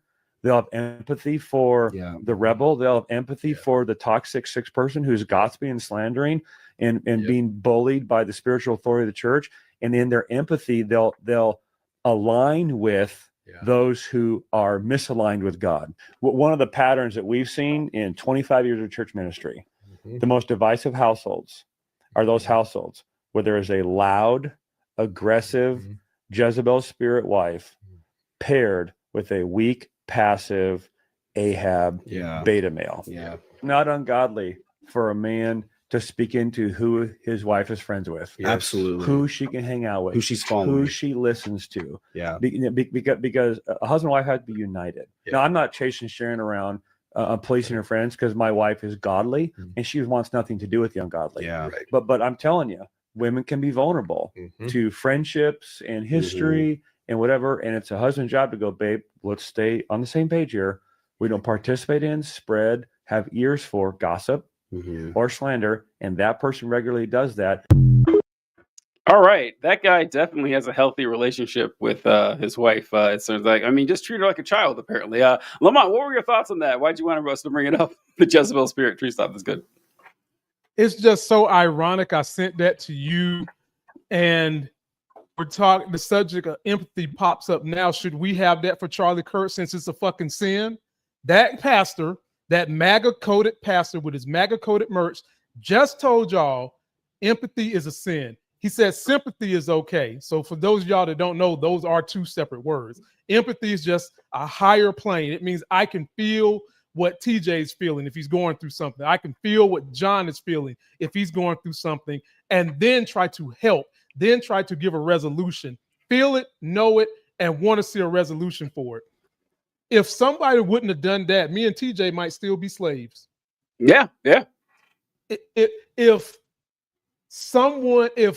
Republicans had empathy for people that got shot in the past, y'all asses still might have Charlie Kirk right now, and I'm gonna leave it right there for y'all to say. Yeah, go ahead, John. I posted that quote from Charlie Kirk about empathy, and people were telling me, they're like, "Oh, you're taking the quote out of context, right?" Let me just pull it up here. He said, "I can't stand the word empathy. Actually, I think empathy is made up New Age term, and it does a lot of damage." And people are like, "Oh, you're taking him out of context." What he actually said is, I much prefer the word sympathy. Empathy is where you try and feel someone's pain and sorrows as if their own compassion allows for understanding, yada, yada, yada. And so, like, that in the context in which this pastor, in which Charlie uses these words, yeah, you can make an academic distinction between sympathy and empathy, sure. That's not, they're making a distinction without a difference, people. Like, when they're talking about this and they're saying, "Oh, well, sympathy's good because I gotta kind of align with Jesus, but empathy is bad because empathy is the words the people I don't like use to try and make me feel like I'm a bad person for hurting people." And that's the thing. Like, when Charlie Kirk brought that up, he was talking in the context of trans people. He was saying, right, "Oh, well, these people, they have empathy for these trans people, and that's the problem, is that they feel their pain, but like they shouldn't try and do that because you can never understand how someone else feels. You should have sympathy for their struggles, but you shouldn't have empathy for them." And it's like, what's the difference then? Like, if you're saying, "Oh, well, he didn't want people to have empathy, he wanted people to have sympathy," what's the fucking difference? What's the difference? If I just have sympathy for someone because I academically understand that they feel that just like I do, that they are a man in the same exact way, but they are in a female body, what does that then lead me to do? And Charlie's answer is, "Oh, well, you shouldn't try and think about what they experience. You should just tell them they're wrong." Yeah, that doesn't fucking work, bro. Like, it just doesn't work that way. That's not what fucking Jesus would do. Like, again, I'm not fucking religious, but I know what that pastor just said spits in the face of everything Jesus ever fucking stood for. Like, Jesus was empathy number one guy. He said, "Do unto others what you would do unto me." Like, the basic fucking golden rule principle of morality. He got that one right, I think. And to have someone who claims to be a man of God say, "Yeah, we shouldn't have empathy for people," it's like, what book did you fucking read? Because it wasn't the Bible I did. Well, I mean, Charlie Kirk may have been correct that empathy, it may or may not be dangerous, but I think bullets are a little bit more dangerous. I think he kind of found that out yesterday. So any final thoughts, fellas, before we close this out? I'll just say I'm thankful that you guys let me come here. John, it's so good to meet you. This was a great platform to meet you on. And I hope I didn't ruin TJ's audience too much with my brand of craziness, that they'll allow me to come back and chop it up with you guys. And to his audience, thank you for allowing me to sit here with him and John and just be a guest on their show. They do great work. You already support them. I would love for you to come check me out on my YouTube and my TikTok. Wait. Shut up right now. Shut up. Stop talking. It's not how we do this. My fault, Lamont. My fault. I didn't warn him. I didn't warn you. John will close the show out, then pass it to you to plug, and then we'll close out. That's my fault. Yeah, that's my fault. Yeah. We were late. We were late to start. We didn't run through this at the beginning of the show. Our bad, people. Our bad. Yeah, but sorry. Anyway, thank you for being here, Lamont, and thank you, our audience, for being here with us today, talking about the only thing there is to talk about this week, Charlie's Kirk assassination. That was a pretty heavy topic, and we did a really good job not joking about it too much. If you guys liked having Lamont here as much as he enjoyed being here, Lamont, how about you tell people where they can find you? You can find me on YouTube. Politics of Being Black. That's my political channel. If you want to come for when I break down movies and TV shows, just search Lamont Tyson. You can also find me on TikTok at Lamont Tyson, and I would love for you guys to come be my audience. Mingle with me. Tell me what you want me to talk about when it comes to politics, things that you might see that's not on the big news radar that I can deep dive in and give you guys facts. And along the way, I try to give you laughs here and there with crazy nicknames for the crazy politicians we have in this day's era. Thank you so much, Lamont. We appreciate you coming on as well. John, I do like whenever you congratulate yourself on this, and you're like, we did a great job not going too much into the Kirk stuff. I do love that. TJ, you have no idea how proud I am of myself. I know, right? That's really good. That's really good. So, folks, thank you so much for watching the show. Today's episode is brought to you by Subway. Fly on into Subway this September 11th. You will never forget this deal. 2-foot-long subs for $9.11. Make sure to celebrate September 11th the correct way. Go get yourself some Subway. We'll catch you guys later. Have a good one.